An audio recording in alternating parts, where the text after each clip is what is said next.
Welcome to Build with Bitcoin. In today's episode, we're covering the Pitch Day 2024 competition that was held in Nashville this July, an event organized by Bitcoin Magazine and Martell Fox.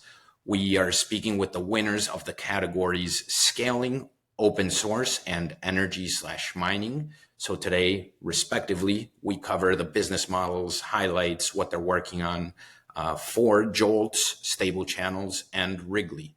We hope you enjoy. As a reminder, this podcast is for educational purposes only. And if you enjoy the content that we're producing, please remember to like, to share, to comment, to give us your feedback, as this all helps us greatly.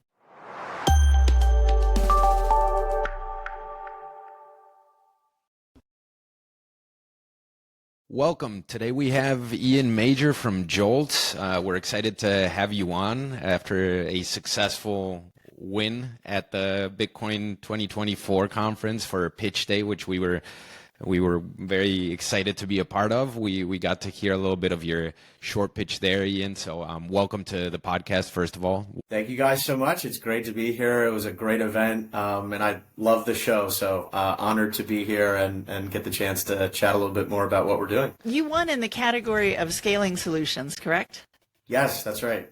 And layer two. So, the way the conference did it, which I really applaud, is they segregated the finalists into the different categories of mining and layer two and scaling and open source. And obviously, the ability to scale Bitcoin is so important. So can you talk a little bit about what Joltz is and how you're addressing this solution?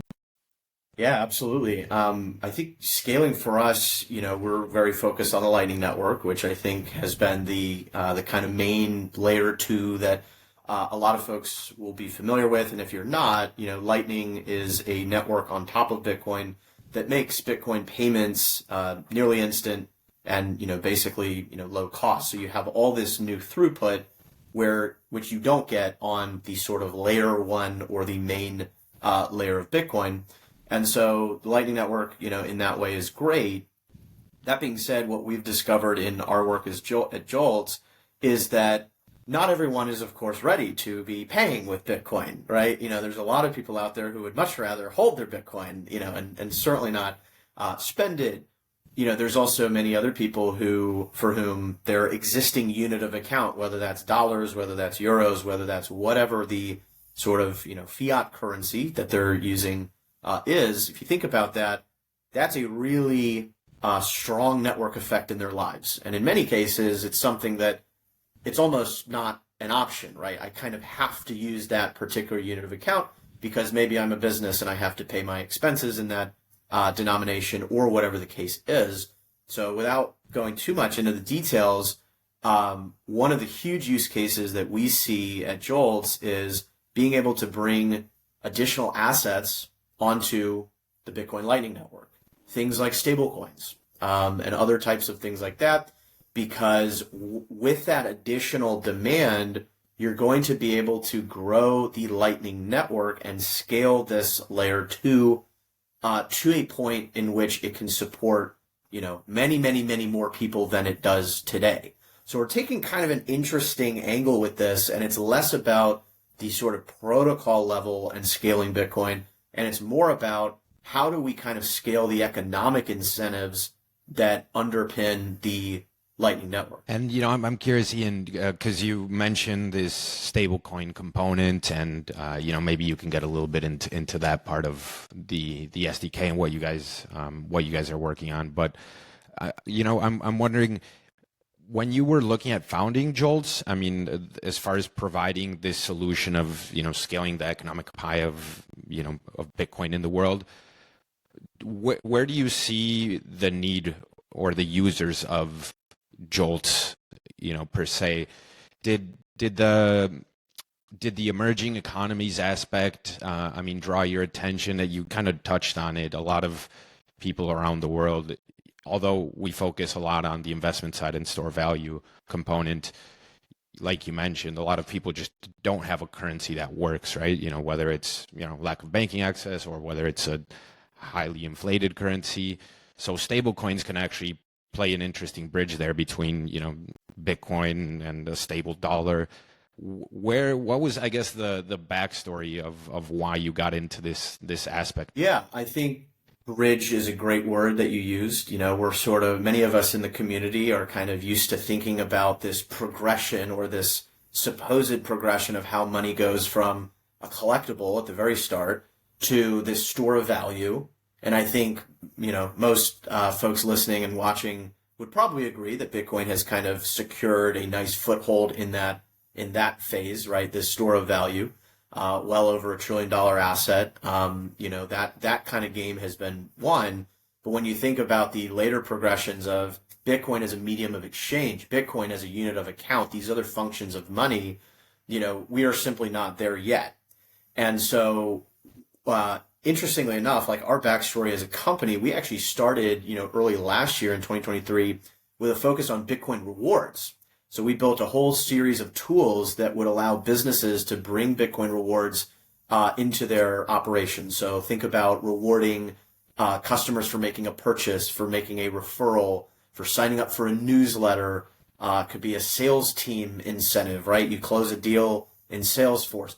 All of these different actions can trigger a Bitcoin reward, using our solutions. So that's actually where we started as a company.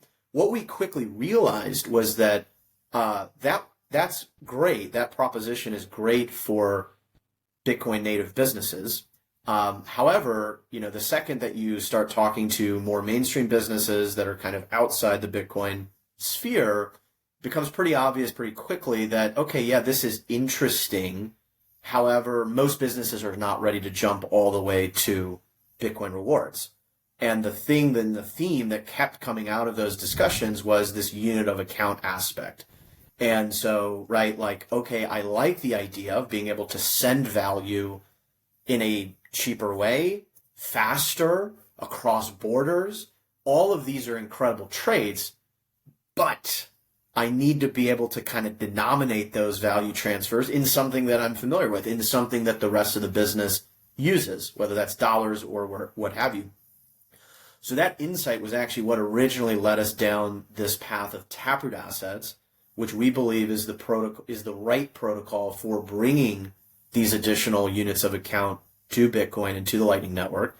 And in sort of building some of the tooling there, we realized, there's a lot of other use cases beyond just kind of rewards. So we sort of broadened our focus as a company.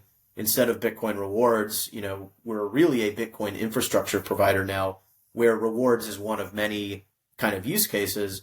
But yeah, I also think, to your point around like the geography of it, I think it is certainly the case that the store of value is a little bit skewed in terms of some of the, kind of more developed economies. And then for the developing and emerging, economies, that's where that medium of exchange piece is so important. But when you look, there is this insatiable appetite for dollars, right? Whether we like it or not. And we can have our own opinions about the future of the dollar, right?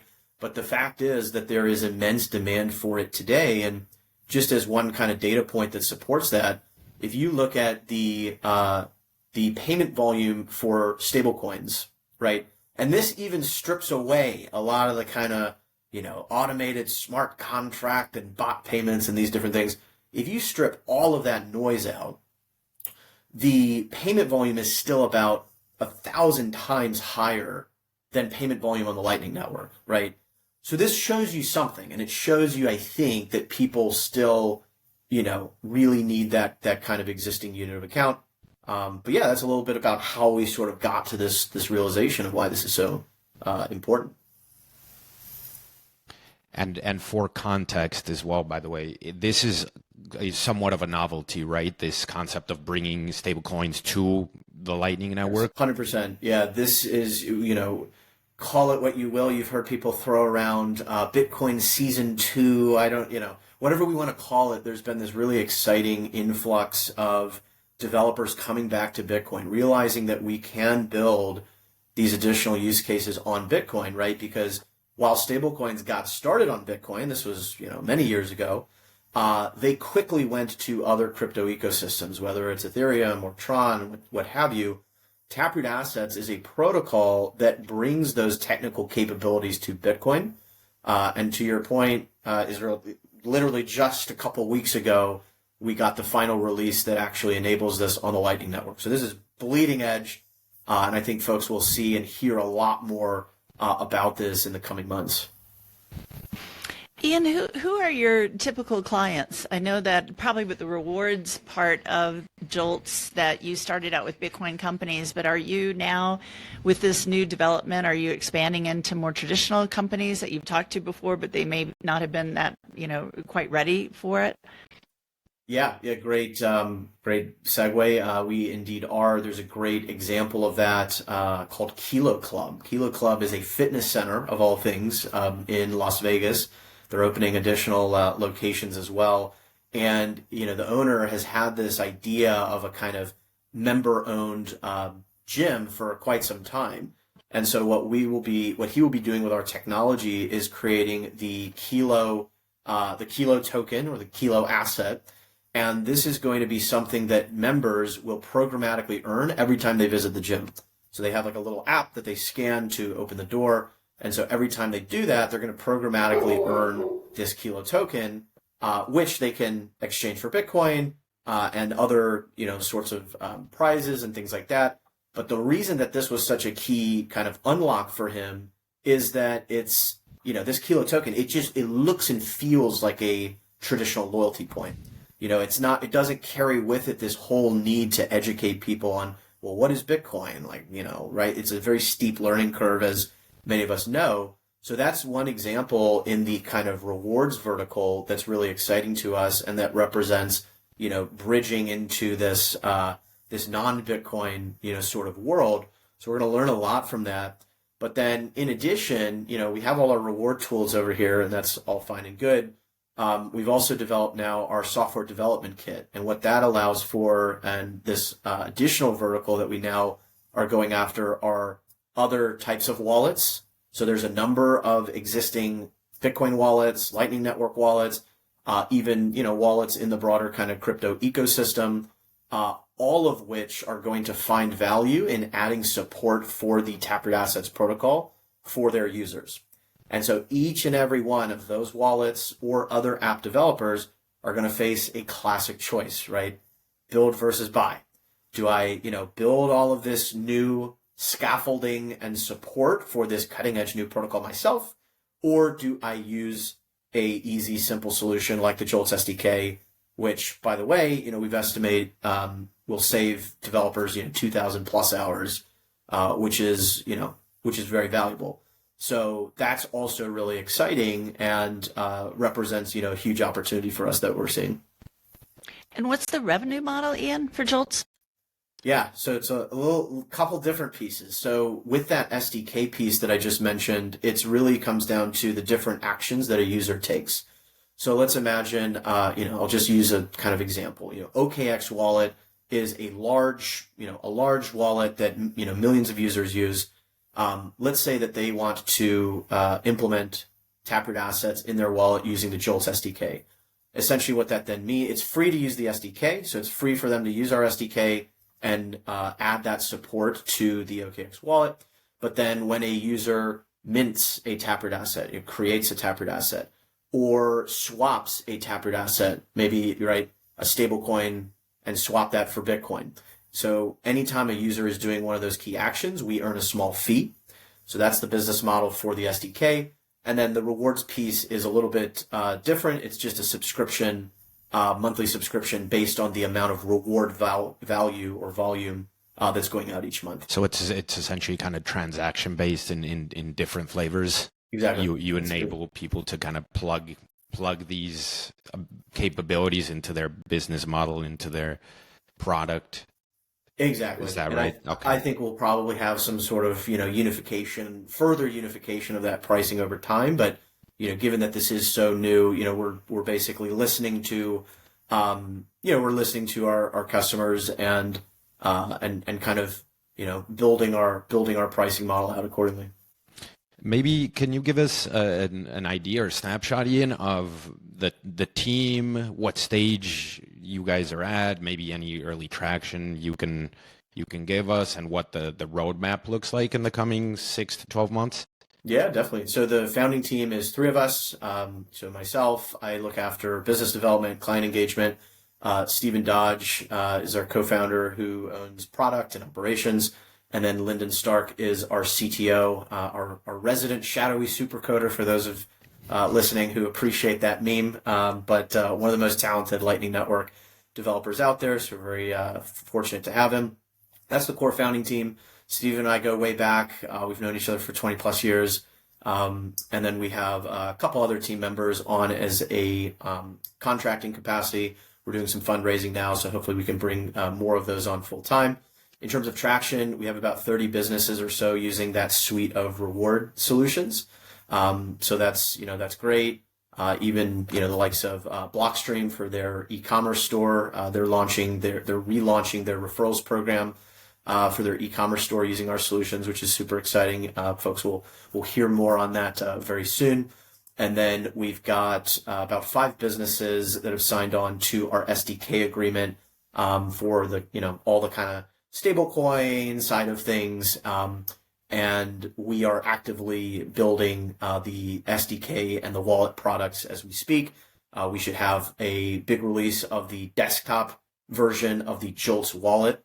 And for folks to, maybe put that into perspective, the Joltz wallet is going to be a wallet that anyone can use.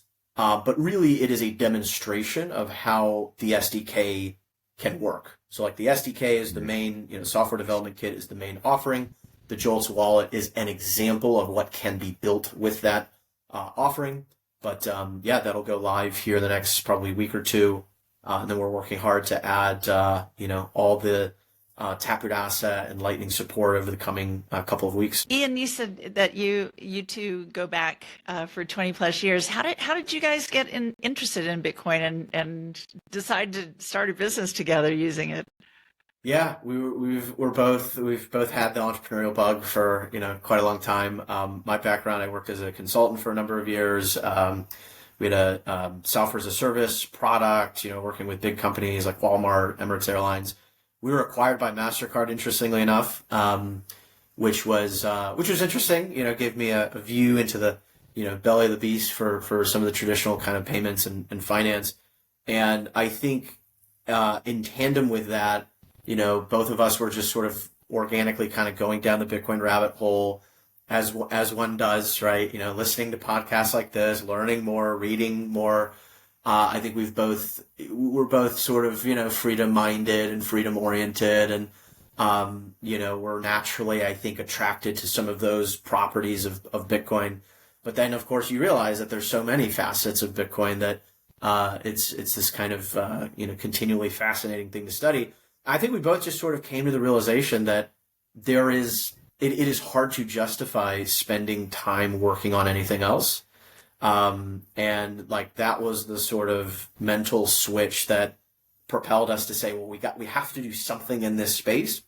And I think the original genesis for the company focused around rewards came a lot out of my experience at MasterCard, and previously a company was called Applied Predictive Technologies, where we were looking at loyalty programs and doing analytics on loyalty programs for big companies and helping them understand what's working, what's not working, why are people happy or not happy, about this. So a lot of those ideas sort of intersected with this realization that, hey, there's no way we would rather be spending our time than working on furthering Bitcoin adoption, because we think that it is that important for the world. Well, I mean, yeah, there's definitely some things we can relate to there, Ian. But like you mentioned, there's so many facets to it, and it's great to see some of these scaling and medium of exchange focused businesses and infrastructure starting to take off, right? I mean, Lynn and I have talked about it,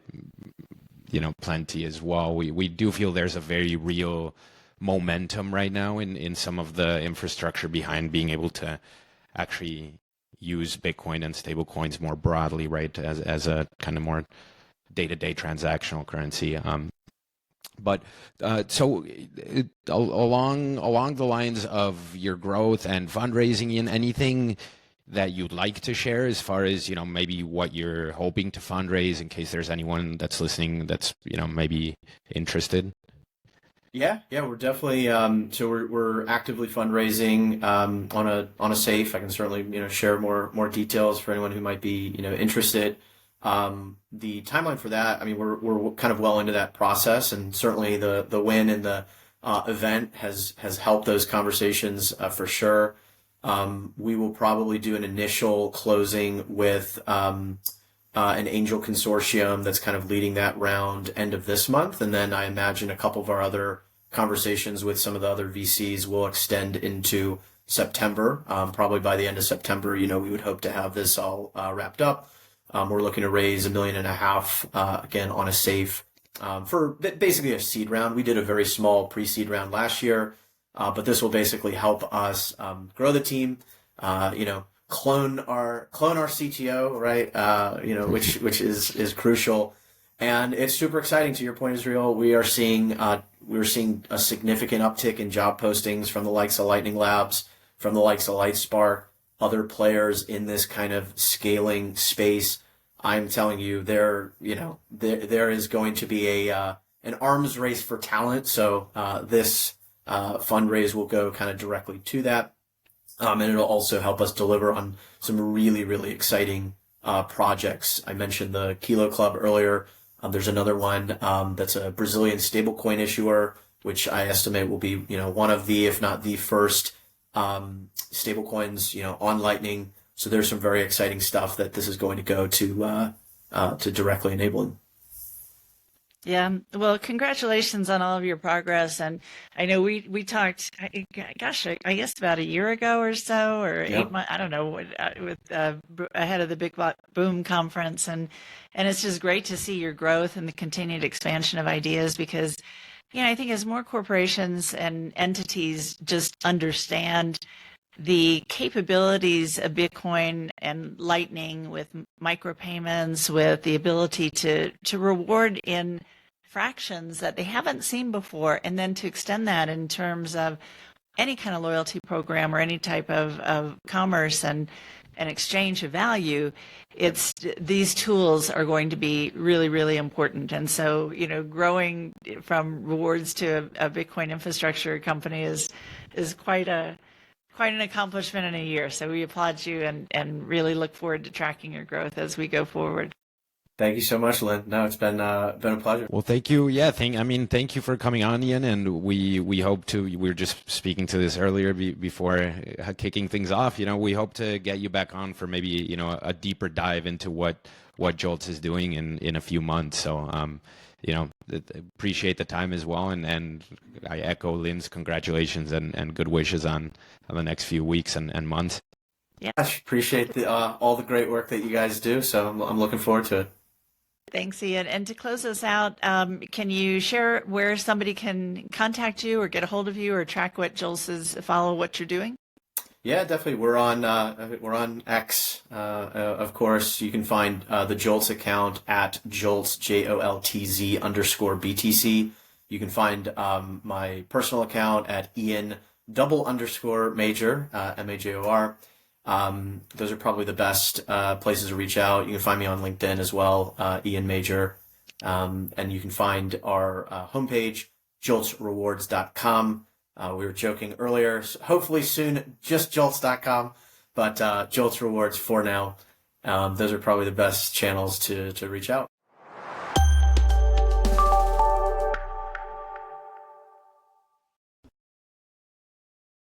Welcome, Tony from Stable Channels is joining us for this part of the coverage of Bitcoin 2024. For the pitch day, Tony, you were the winner for the open source track, so we're excited to get into all of that. But first of all, welcome, and it's great to have you on. Hey, thanks for having me. Absolutely. So maybe we can just get right into it. But before we get into what you're working on as far as Stable Channels and the work you're doing in the Lightning Network, open source, all of that we'll get into. First, maybe what's your background, Tony? What got you into this project? Thank you so much. So, I'm a longtime Bitcoiner and a longtime software developer. And I started to work on Stable Channels last fall of 2023. And before that, for 5 years, I had worked at JPMorgan Chase. And there, I worked on their digital assets team. called Onyx. And I was the technology lead, as a matter of fact, of building out their digital assets trading network, which traded tokenized US dollars, stable coins, tokenized US treasuries, and they traded repurchase agreements. And so I have a pretty broad background in cryptocurrency systems and finance and trading.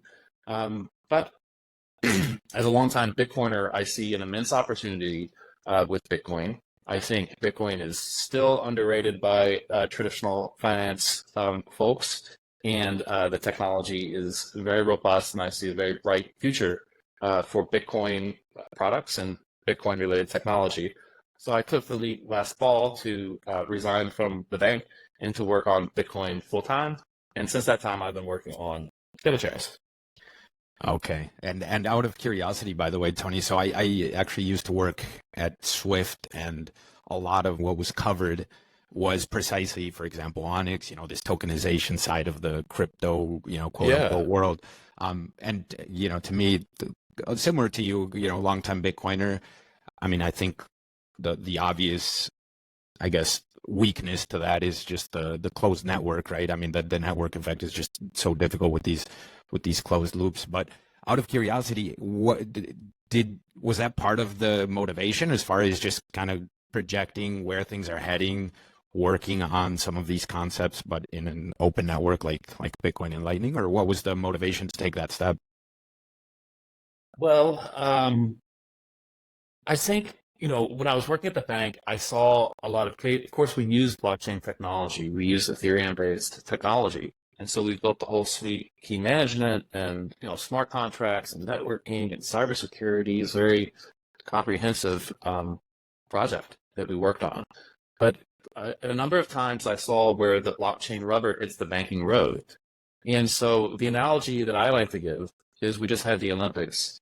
And if I'm running a race with Usain Bolt, one of the fastest men in the world, he would obviously beat me in a race. Now, if I were running that race with Usain Bolt and I held his hand, right, he could only go as fast as I can go. And so when it comes to using these new technologies, a lot of times they are just, quite frankly, hamstrung or limited in their capabilities because of the strictures of traditional finance, because of the strictures of regulatory compliance. And so when it comes to, for example, tokenization of these assets, sure, they can move on blockchain rails, they can move really fast, but when we're talking about ultimate final settlement, when we're talking about ultimate transfer of ownership, where does that occur? How does that occur? In a lot of cases, that occurs still on legacy rails, which are not able to take full advantage of the immense efficiency gains, immense speed gains, scalability gains that we can use with Bitcoin specifically. And so that's part of the motivation of why I wanted to work on something a little closer to the Bitcoin tech, where we can really take advantage of these tremendous opportunities. Yeah, Tony, I mean, I agree. One of the purposes of us starting this podcast was really to describe Bitcoin as a financial technology and not just an asset that's traded. I think there's a lack of clarity on that. And so you obviously, digging as deep as you did into blockchain technology, saw that there are other blockchains, and then there's the Bitcoin protocol, which just has that scalability and also the divisibility into the small amounts, and Lightning in particular, which is the layer that sits above that. Can you tell us a little bit about the solution that you're providing with stable channels and what problem you're solving? So dig a little bit deeper into the specifics of what you're working on. Well, of course, I would love to. So stable channels addresses a major impediment to broader Bitcoin adoption across the globe and for different use cases, which is its price volatility. Anybody who has held Bitcoin knows that the price can go up and down 10% in a day, right? And for a lot of folks around the world, they can't tolerate that volatility, or they're not used to it quite yet. And it's very understandable to me. It's a very volatile financial asset. And so in response to this, in the broader cryptocurrency ecosystem, a lot of folks have turned to centralized stablecoins like Tether or USDC. And these are cryptocurrency tokens, which stay one-to-one backed by the dollar, essentially. And these have grown tremendously, especially since 2020, from less than $10 billion in 2020 to over $150 billion of these stablecoins today. They're tremendously popular. They've been a great innovation that have been proved useful for millions of people. But at the end of the day, and I mentioned my banking background, these stable coins are kind of like bank coins. Your money, when you hold it with Tether, is held at a bank. And, when you hold your money at a bank, for many people across the world, that to get access to that banking system is really useful. But there's still some challenges with that. There can be a run on, simple stuff. There can be a run on the bank. Your money can get stolen from the bank. Your money can get your bank account can get frozen. So those are a number of challenges that these centralized stablecoins have.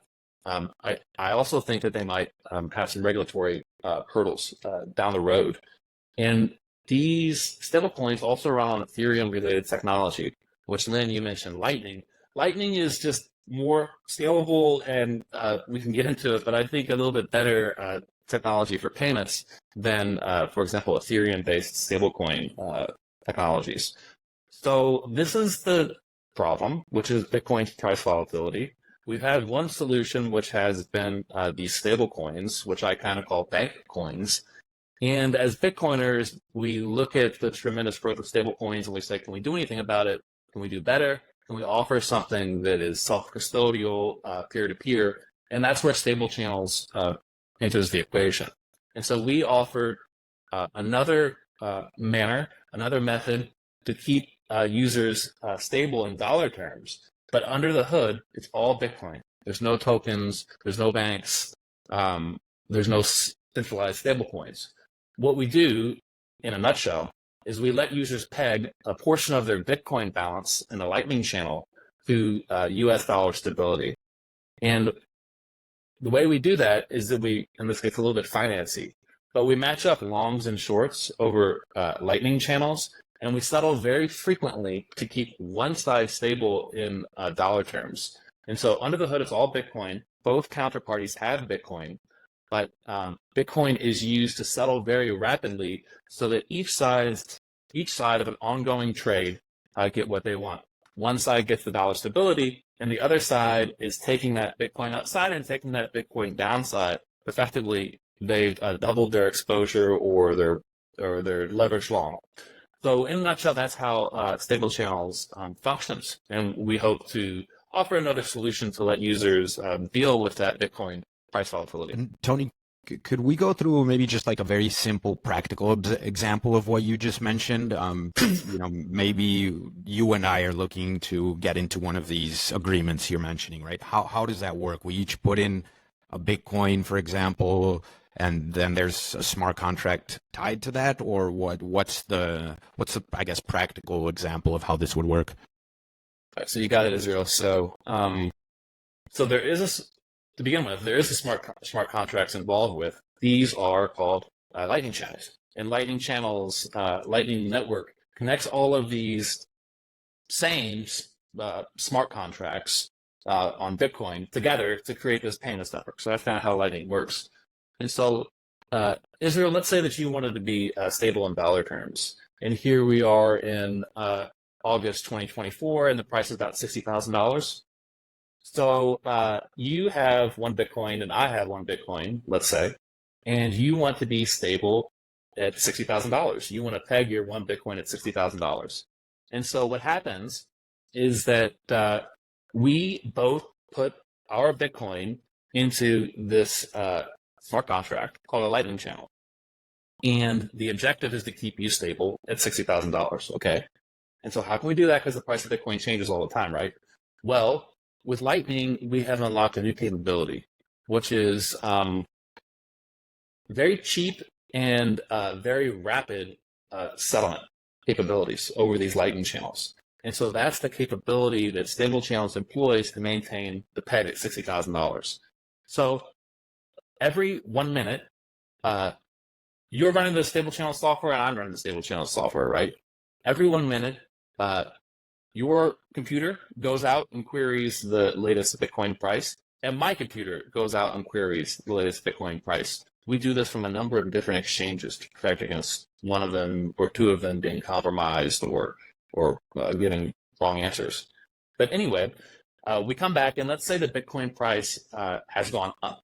Well, then that means it takes less than 1 Bitcoin, right? It takes less Bitcoin to keep you stable at $60,000 until you slide a payment over the channel to me. All right. Well, fast forward some time, we do that same process. We get the latest price. And now let's say the price has gone down, but now it takes more Bitcoin to keep you stable at $60,000, right? And so I send a payment over to you. And so this is through this very frequent voluntary ongoing settlement process, we can give you the stable dollar exposure on your side. And on the meantime, I get essentially 2x long Bitcoin exposure on my side. So that's kind of the mechanics of how it works technologically. Okay, and it conceptually sounds familiar to me to maybe like a perpetual future, but with the efficiencies of Bitcoin and Lightning. Is that correct, or am I off there? Oh, that's exactly right.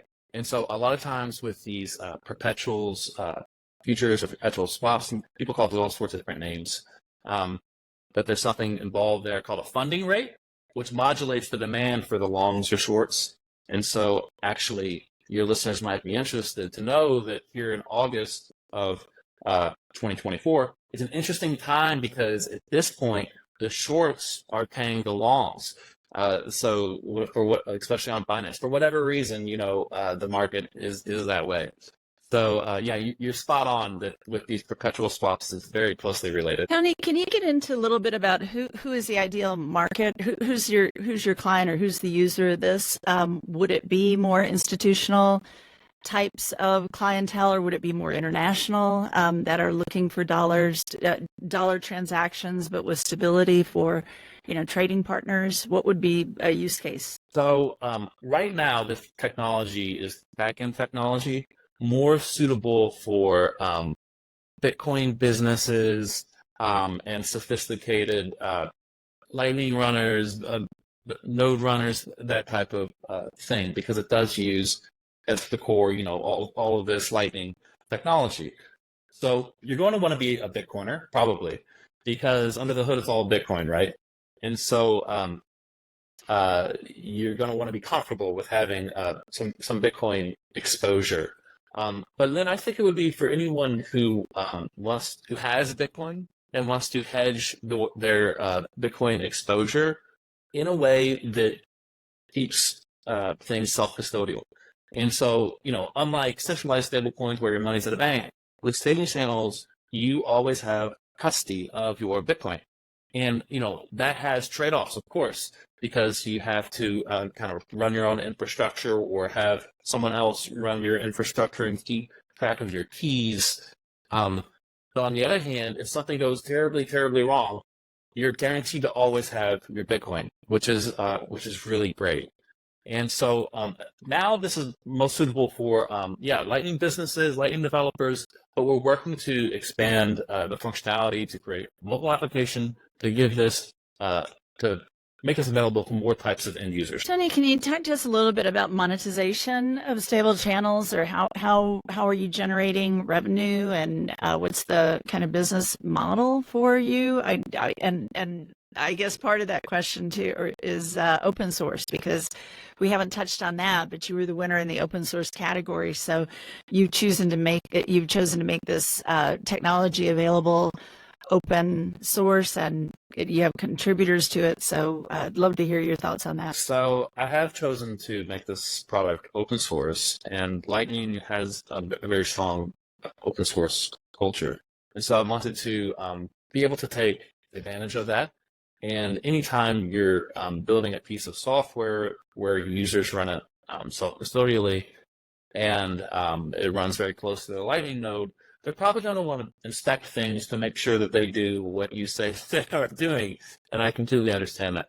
And in addition, there are just like dozens of world-class engineers working on Lightning and Bitcoin across the globe that I've already been able to nerds type into the project and take a look at my code, and that's been fantastic. So it is an open source project, and I have a long-term view for this. So when it comes to, I'll speak first on partnerships and then on monetization. When it comes to partnerships, I'm interested in people who are Bitcoiners, who understand the Bitcoin ethos, and who see a market in, Bitcoin-backed stablecoin-related technologies, these type of derivatives, tradings, technologies on Lightning. If you're interested in that type of area, then we should talk. So I'm interested in open source cracks. I'm also interested on a medium-term horizon, we'll say, to monetize. And I think that this particular solution is immutable to monetization in several fashions. Firstly, you can take, if you're offering stability services to users, then you are effectively leverage long, right? And so that's a monetization opportunity. Normally, if you go to Binance or whatnot, normally you have to pay for the honor of going leverage long, right? Because Binance is lending you that money. Again, in August 2024, that's opposite. Normally you have to pay. So this is a way for users, for investors or users of this app to get access to a cheaper way to increase their Bitcoin exposure. Now, that's maybe the first kind of set of opportunities. But if we think about making this even more and more usable, more and more accessible to folks on mobile applications or their own infrastructure, then we can think about this as a peer-to-peer marketplace for not just dollar derivative assets, but also other types of derivative assets. And so I think insofar as my company, my technology can be helping to orchestrate those trades, helping to orchestrate those payments, helping to set people up with risk management solutions, then there's monetization opportunities to take a cut of those trades, to take a cut of those payments, and to give a good service to folks that's reliable. And I think people will be happy to pay for that. Thanks for sharing, Tony. We're kind of wrapping up here, but I mean, it's fascinating. I think this whole financialization of Bitcoin is one of the biggest TBD and to be seen, in where things go. And some set of services will be centralized, some will be decentralized, like what you're working on. So, it's great to hear some of this work going on in the back end of what we'll probably see the fruits of in a short few years, and who knows where things are headed. But it's great to hear more on stable channels. Thanks for sharing, Lynn. Yeah, I mean, we could talk for an hour, I'm sure. It's I'm fascinated with the project. I'm fascinated with the potential of, really replacing the existing TradFi system with better technology. And I think your tool is certainly one that has a lot of promise and being one of the parts to that replacement system or complementary system. So really appreciate you sharing with us. Tony, maybe just in closing, any final thoughts or where people can find you or find more about your work and about stable channels? Sure, you can go to stablechannels.com, and there's a number of links and resources section there. You can find me on Twitter. I'd be happy to talk more. Thank you all so much. It was really enjoyable.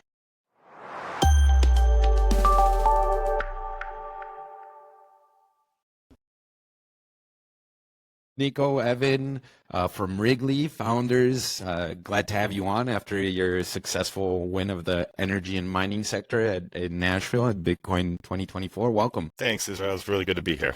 Yeah, thank you, Israel. It's serious to be here. It's fun. All right, well, let's get right into it. So, maybe before we go into what you guys are doing at Rigley with hash rate and the problem of centralized mining, why don't you tell us a little bit about maybe both your backgrounds, what got you into Bitcoin, and a brief origin story of Rigley? Sure, I can go first. Yeah. So I started working in Bitcoin full time in 2016. We started researching it pretty hardcore and felt like I was doing it full time in 2016, and then I started working, I think, in 2017 with BTC.com, which back in the day they were kind of first famous for developing this wallet SDK that was very popular as an open source wallet that people could use to, make their own wallets and start playing around with Bitcoin as software.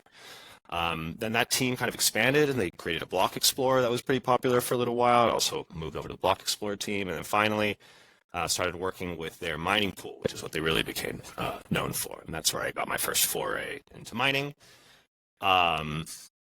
Really great team over there. I started working with this one person in particular, Alejandro de la Torre, who's kind of well known within the mining pool circles. And when the team there left BTC.com, this was in 2017, or 2018, excuse me, they founded Poolin. I went over and helped Alejandro over there with some research and communications on the pool side. Helped him with Taproot activation when that happened later in 2020. So that was really exciting. And then finally, I left Poolin to start my own mining operations using flare gas in Argentina. That's kind of my background, and obviously then met Evan afterwards. Yeah, and so I, prior to meeting up with Nico and sort of going down this adventure with Rigley, so for many years I worked at Hudson River Trading when it was a much smaller company. I think when I started, it only had 40 employees. And I was sort of in charge of the research environment. So a lot of what you see with, kind of these large scale data centers with AI, we had an early version of that in Hudson River. So I was there for many years. And then around 2020, I got curious about Bitcoin, kind of during COVID. And I reconnected connected with Chaincode Labs, which was founded by two of the co-founders of Hudson River Trading, Alex and Suhas. And I just, started exploring some projects in Bitcoin, participated in setting up some buzzing, funds cluster for Bitcoin Core to identify bugs before they were, became bigger problems. And then I worked with Adam Jonas at Chaincode to do a pilot project in Bitcoin mining in Zimbabwe, to sort of see if you could have solar panels solar powered Bitcoin mining, and where the Bitcoin mining would pay for the cost of setting up the solar. And there's obviously a lot of sun in Africa to take advantage of. I did quite work out. I'm at 10 mining rigs, mainly got one online. So it's a bit of an adventure to get that set up. And why was that, Evan, out of curiosity? Yeah, so part of it was issues with customs, getting hardware, getting these sort of like industrial, mining computers through customs. And then we were working with a solar installation company in Zimbabwe that we only got a few of the rigs through customs. And there also is, doing remote setup with hardware is pretty tricky. So through those challenges, Jonas and I were kind of kicking around the idea of, how do you get more mining up? Why is it so hard to mine Bitcoin? And that led to me sort of meeting up with Nico, who had certainly by this time had a lot more experience with Bitcoin mining than I. You were exploring problems then with mining, and so Yeah. what were the biggest challenges that you found, and which apparently is the origin for Rigley? Yeah, there's several key problems with Bitcoin mining. Like in the early days of Bitcoin, anyone could just mine with their computer. But now you sort of need access to capital to buy these rather expensive mining rigs. There's several $1,000s each, to really mine Bitcoin at scale, with an eye on actually, making back your investment. You also need access to cheap electricity. Like in Manhattan, we're paying 20 cents a kilowatt hour. You can't really run a mining rig here. And you need, sort of operational expertise to set up the hardware and keep it running. All of those things are, challenges for just anyone who would wants to participate in the network and securing the network. Can you just take a little bit of a step back for our audience who may be more general investors and entrepreneurs instead of deeper into the Bitcoin space as we all are? But can you explain why somebody would want to be participate in mining and maybe even the differentiation between having a node and mining? You want to take that, Nico? Sure, yeah. So we have two kind of main agents on the Bitcoin network, right? You have, well, maybe we can call them three. You have people that are transacting, that are just sending kind of transactions from one wallet to another. Then you have nodes that are, kind of like sucking up all of those transactions and then rebroadcasting them across the network. And then you have miners that pick up those transactions and publish them onto the blocks of the so-called blockchain, right? And each player has its own like role, right? Obviously, the users are the people using the wallets. The nodes are kind of like a lighter, easier to access way to participate in network consensus, where they store the record of the blockchain and help broadcast all the information so everybody has the same information, right? They're kind of the keepers of truth, so the nodes, and it's really easy to run your own node, and you hear that all the time online. The miners is a little more difficult to kind of participate in. Miners are really where the security apparatus of like Bitcoin comes into play. And it's where we have the proof of work for the system. And when people talk about proof of work very often, they're like, oh yeah, proof of work, but like, what is proof of work?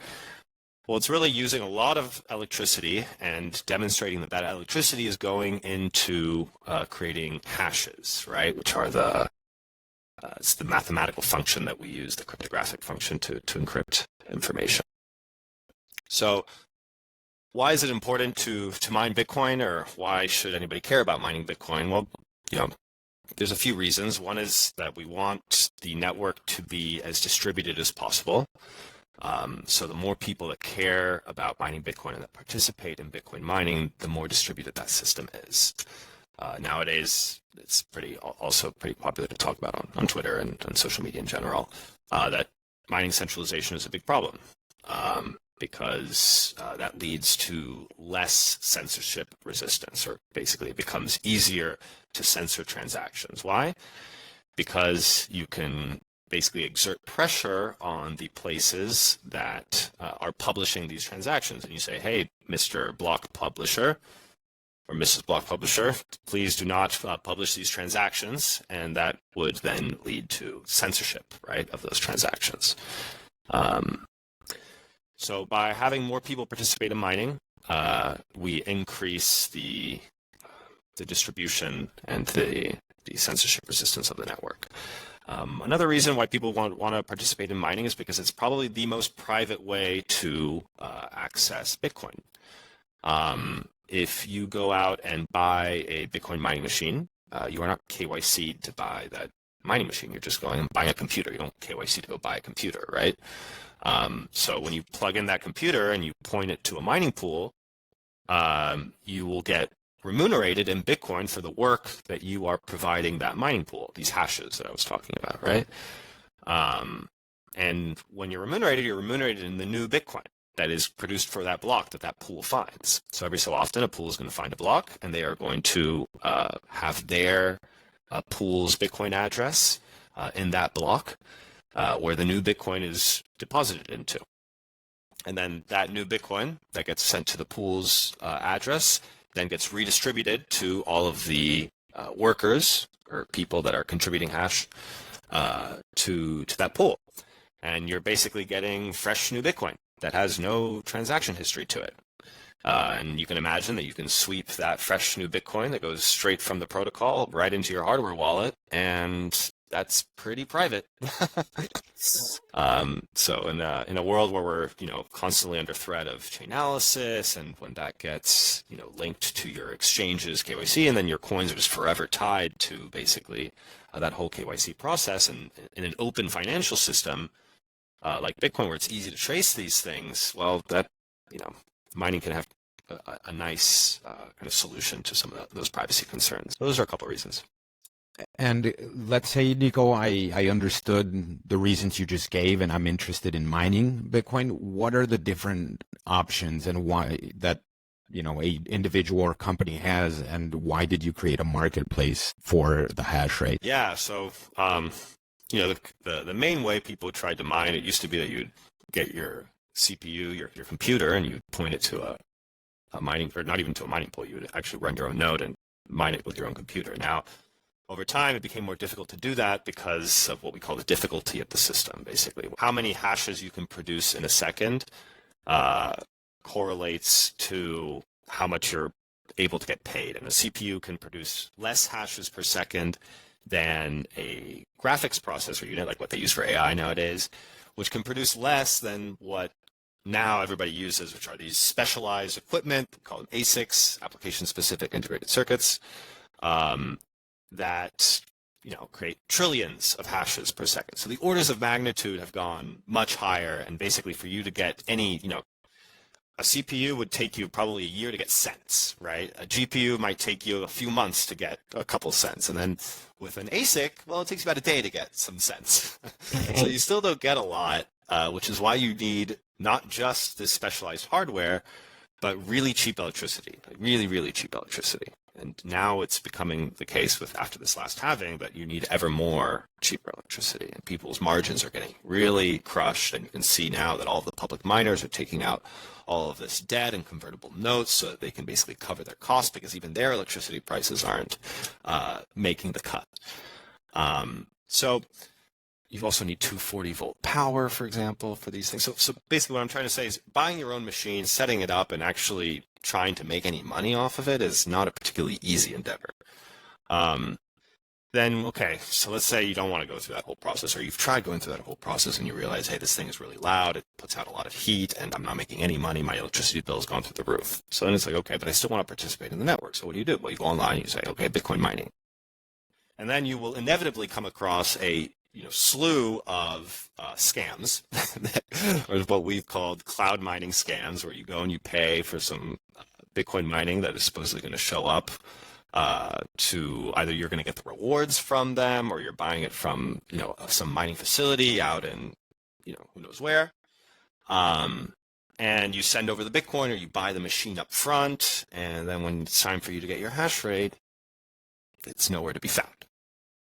Another option would be hosted services, and these are less scammy oftentimes. Sometimes they can also be scams. The problem is that there's a lot of intermediation there, so usually you're going to have to buy a machine outright, and that's going to get marked up, and they're going to take a fee, and then they're going to also take a fee on the electricity price, and there's no guarantee that hosting facility will stay up. So back in 2017, 2018, or actually even afterwards, when like the Russian invasion of Ukraine, for example, there were hosting facilities in Russia that all went offline, and people, either lost their machines or were never able to actually get any of the hash rate that they paid for the hosting facility. Something similar had happened in Kazakhstan when the energy, basically, mining gets outlawed in China. All these different situations can come up where that machine that you paid, thousands of dollars for upright, you're never actually able to pay it back because it goes offline. And that was actually something that happened with Evan as well, which was one of the reasons that led us to create Rigley. And part of what we're trying to do is, create a marketplace that basically doesn't allow, where you can't get rugged. So you can easily access hash rate. Yeah.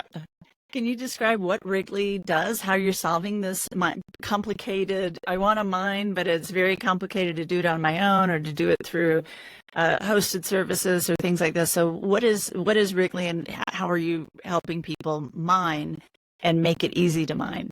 Yeah. Okay. Yeah. So basically Rigley is, we're a marketplace for hash rate.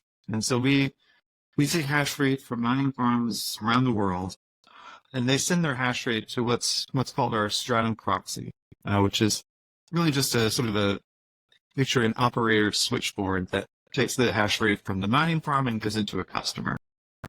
And so you can, on the marketplace, you can buy hash rate, you can buy what we call spot hash rate or instant hash rate, and you start mining immediately. And you sort of, pay a variable premium to the spot hash price, and you can mine the Bitcoin, and it goes to your pool account. And as Nico described earlier, from the pool, it goes to your hardware wallet directly. so with free KYC free.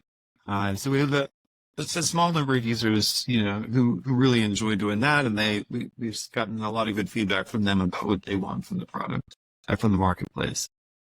Then the other way you can buy hash rate is through auctions. So each week we have a handful of auctions to buy hash rate and establish what the market price is going to be for the hash rate.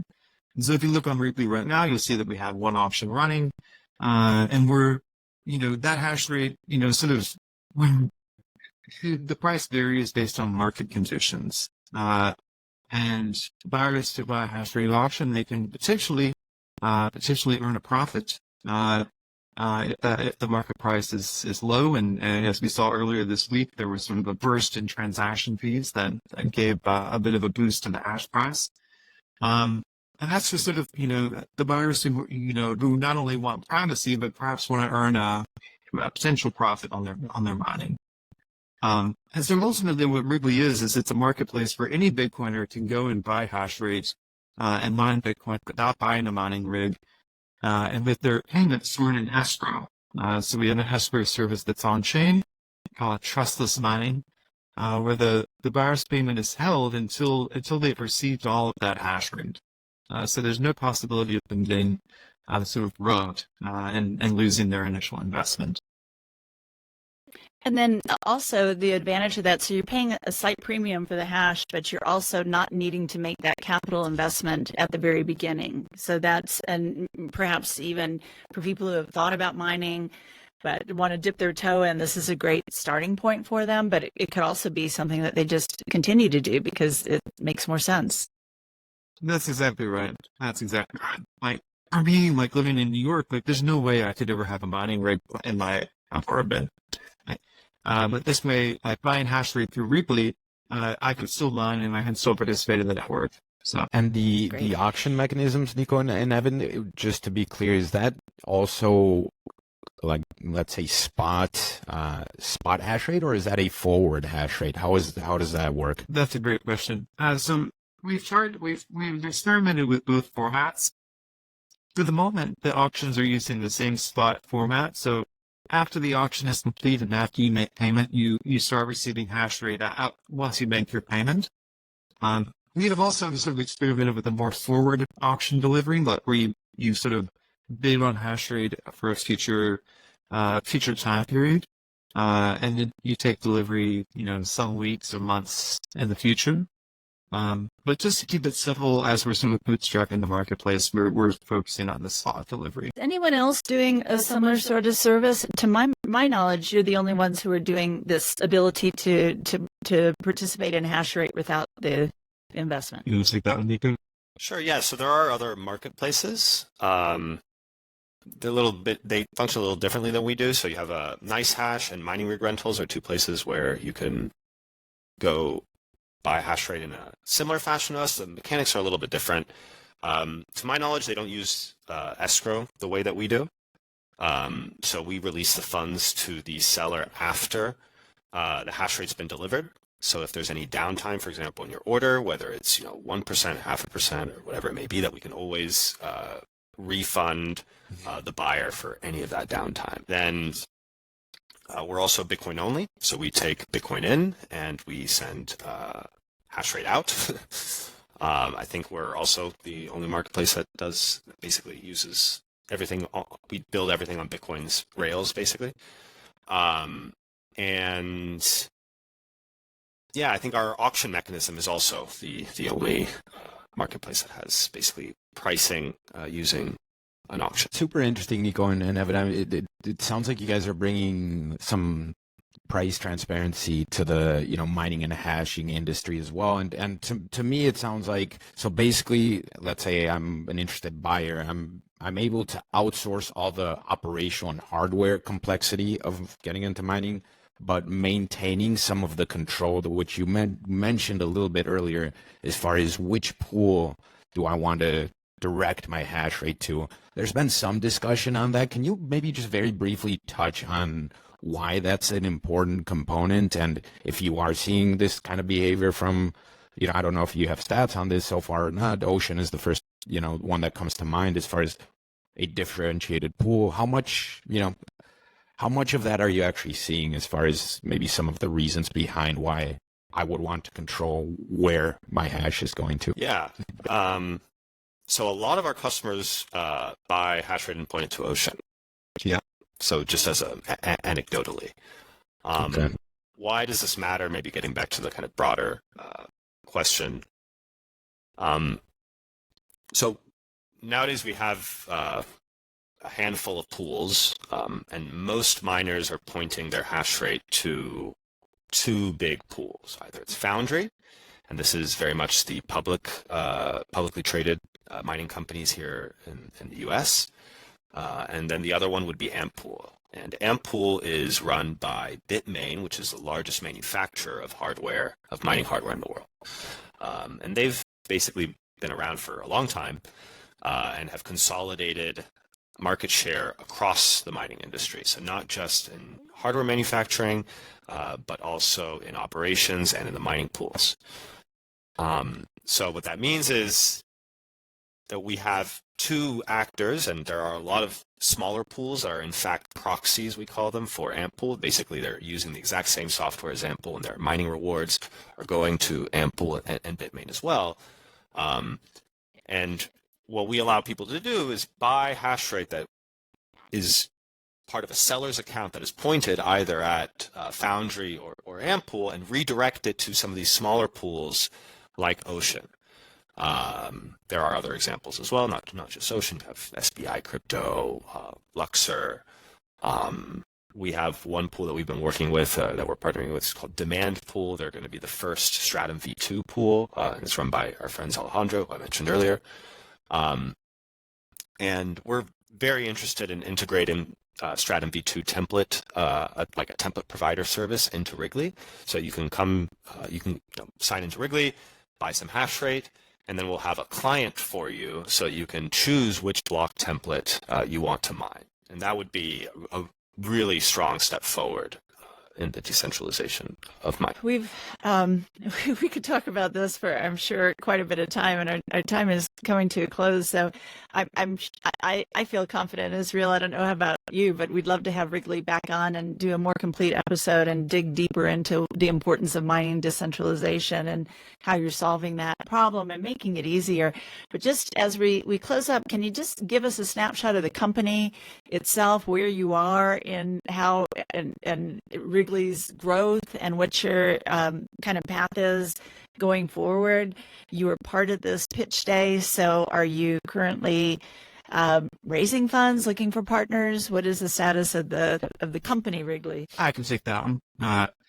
So really right now we're sort of, very much like iterating our product, iterating the platform, and identifying sort of the areas where we have some market fit. So we're over the next few months in September and October, we're going to onboard some more sellers and sort of scale up the hash rate to see, how far we can scale the auction platform and the auctions, and continue to make hash rate available for direct sale for folks that want to pay like just the simple premium and start mining right away. So we're going to, ramp up our marketing efforts over the next few months. We also are working on an integration with a company called BitEscrow for the on-chain escrow. We're very excited about that. They put a lot of work in over the past few years to make a really robust escrow system that's easy to use. And then towards the end of the year, we're looking at sort of just building on what Nico said. We're integrating fiat payments. We're going to see how that might be possible. And then that's sort of like, because we have heard feedback from many users that they would like to pay in dollars and get hash rate. And we're looking at sort of a proof of concept for the Stratum V2 integration so that we could have that sort of template provider as a service that Nico described. And really towards the end of the year, as we sort of identify where we have most market fit, we're going to open up for a seed round. I don't have specifics on how much we're looking to raise at this point. I think that's going to be based on how much of the platform we still want to build out in 2025, and where what we've what we established as our product market fit. Great. Thank you. And then where can people follow along with your progression and path? Yeah, so you can sign up for the Rigley newsletter on our site, wrigley.io. You can also come try our test drive for 1,000 sats and, try mining. Get hash rate delivered straight to your pool account and really kind of get your hands dirty there. Yeah. So you can follow us on Twitter or X. I still follow Twitter. It's at Trustless Mining is our. And we'll have that in the show notes. I mean, thanks for getting into what you guys are working on, Nico and Evan. We'll definitely have to have you both back on. Really appreciate you guys having us.